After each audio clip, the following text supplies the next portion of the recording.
For this video, we're going to center a piece of clay. We're using the cone technique to squeeze the clay to bring it up. And now we're going to chop down. Your right hand is your chop hand, your left hand is nice and steady. Whenever you let go of the clay, you're going to ease off nice and slow. Make sure you have plenty of water.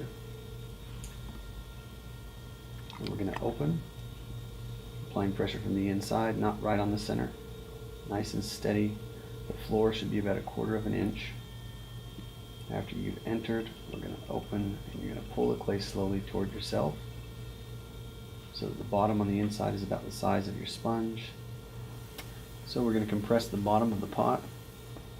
Basically, you want to apply pressure evenly to the bottom to level out the bottom. That's going to help to keep from cracking in the bottom. We're going to compress the rim a little bit, and here we're going to do our first pull, which I call a volcano pull. A little bit of pressure on the outside, and bring your hands up nice and slow. Second pull is the same way. Your outside hand is below your inside hand. Your inside hand pulls out just a little bit. Your outside hand is applying a little bit of pressure. And then at the completion of each pull, you're going to compress the rim with a little bit of pressure just to even out the top. With each pull, as the clay wall gets thinner and thinner, you need to use less pressure against the clay. And that's something that takes time and practice to figure out. Nice and slow, and make sure that the clay goes around,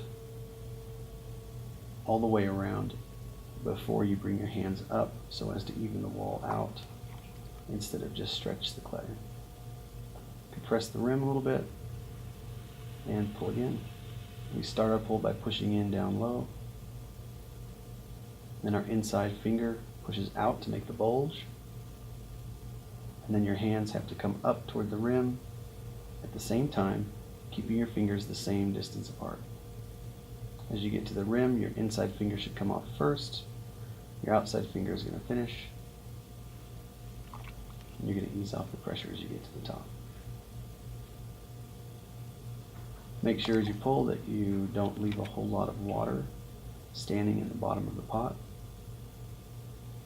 Clean that out with your sponge.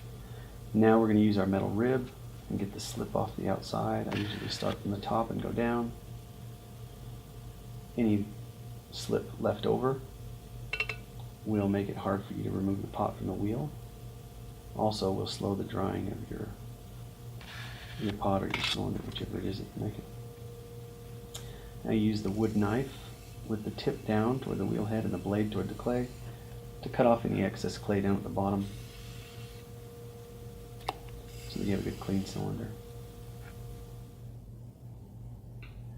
So we've completed our cylinder.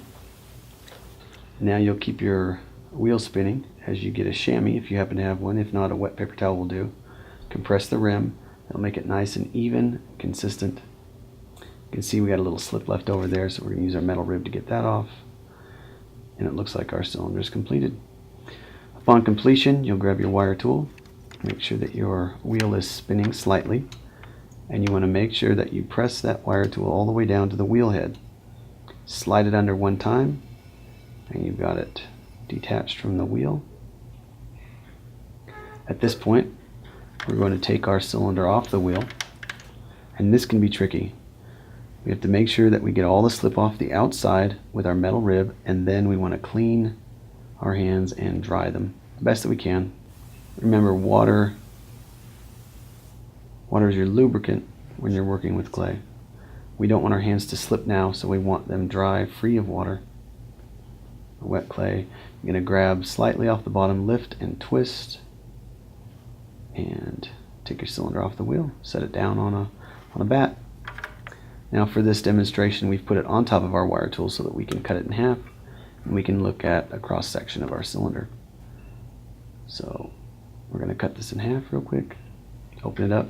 What we're looking for is consistency in the wall of your cylinder. If we press down on the inside, the floor of your cylinder should be about 1/4 of an inch in thickness. And then if you look at the wall there, it's consistent. At the base of the wall, it's going to be a little thicker, but as you go up, it's nice and consistent.